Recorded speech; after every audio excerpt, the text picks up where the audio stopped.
shocked me as far as brought out something that I didn't know or didn't have some kind of idea about. The main thing is talked about integrity. And that was what the majority of the people in this county have talked about when I've knocked on doors and talked to people. Thank you.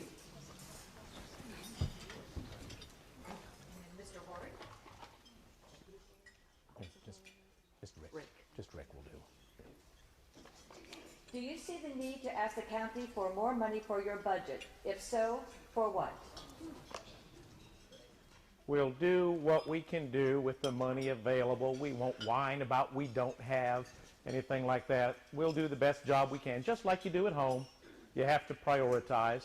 One thing that I'll put in place that will help us stretch the money is think of it as an idea machine, a citizens review panel, a citizens advisory panel. They've got one in Pensacola that's doing great things. I've been talking to people in Wisconsin who have one, and they're doing wonderful things with theirs. It's a way to help the sheriff think outside the box. It's an independent panel of citizens that has its thumb on the pulse beat of the community and the ear of the sheriff. With this group, new ideas will come in, and it will also remove the gatekeepers between the citizens and the information they need.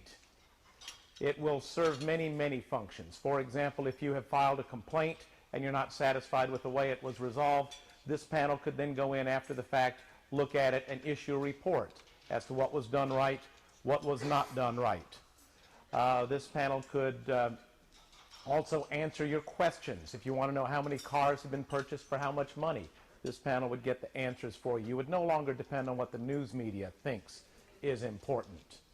But no, so far as whining about additional money, we'll prioritize. We'll do the best we can with the money we have. Thank you.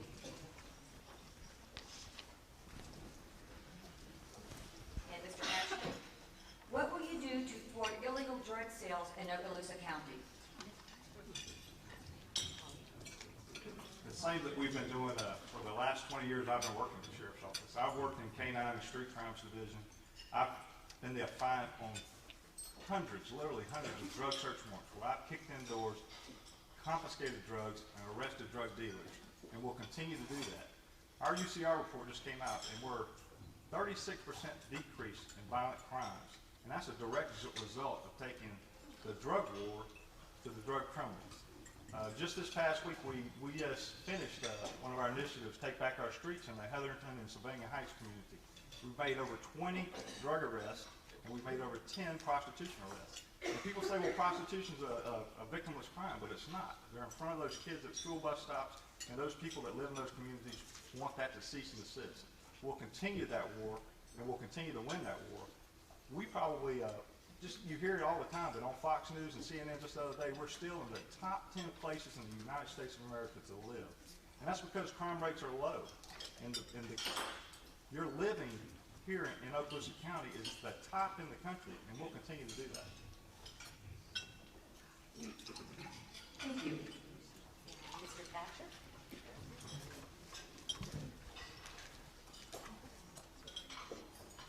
What steps will you take to keep the many-thwarted gangs from infiltrating our area? That's a terrific question. I just happened to be, when I was out walking, a couple of citizens told me about new gang symbols, things of that's been graffiti, that's been showing up on the business going down the racetrack and a couple other places. And basically what I told them, I said, the first thing we need to do is make sure that the gang task force, so to speak, is aware of what's going on and try and infiltrate those in order to get that terminated and stopped at the earliest possible time. Anybody dealing with gang affiliated problems, you know they're a tight-knit group, and it's very difficult to penetrate in order to get inside in order to get that all taken care of.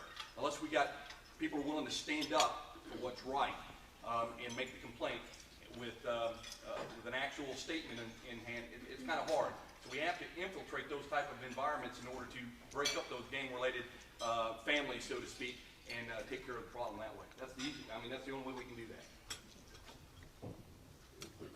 Okay, those are the two questions. I believe now we are going to open the floor for questions. Are there any questions? And if you don't have any questions, let me hear you. We have more questions up here. Yes, ma'am. It's the board. Yes. That's what you want to do. You mentioned the panel. Barbara, My question- Barbara, Yes. come to the microphone because the back can't hear it. We all want to hear All it. righty.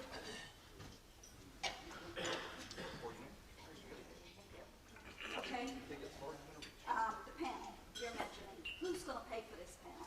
Okay.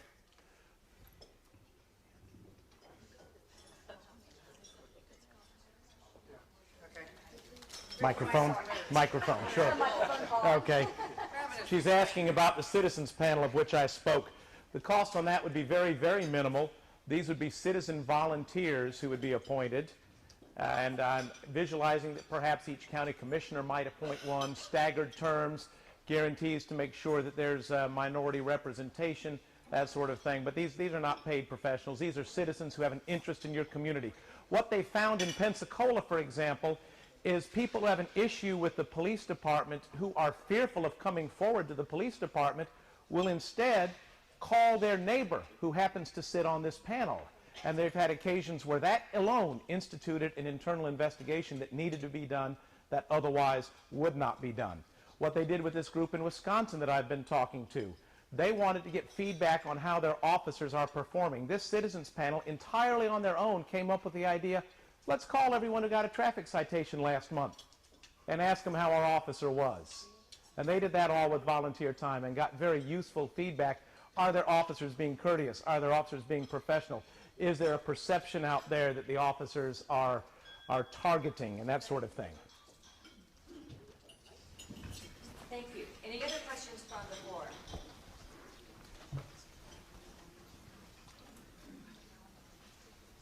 I'm looking at his microphone.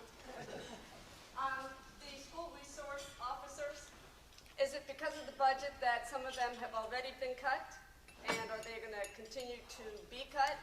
Because I think they're a necessary part of the school. And with our kids, I think we need them in the schools. Are they going to continue to be cut? Joan, is that for everybody? or I for- think right now it would be for Larry. Okay.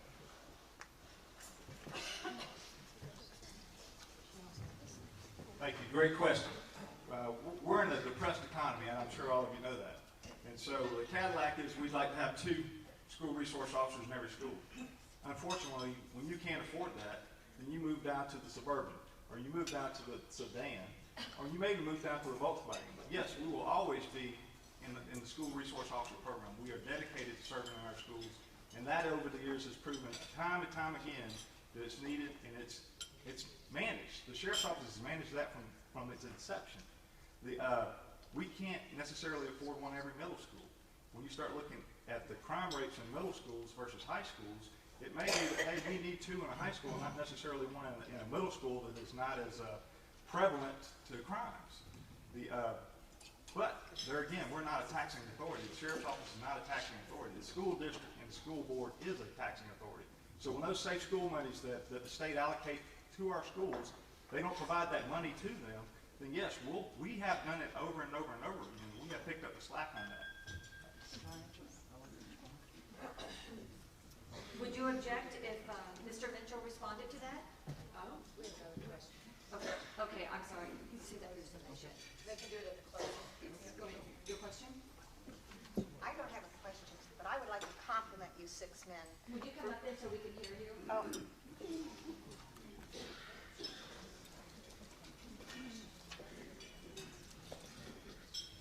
I don't have a question, but I would like to compliment you 6 men for standing along with those core values that the Republican Party stands for. Review them, stand by them, and remain gentlemen like you have been today. I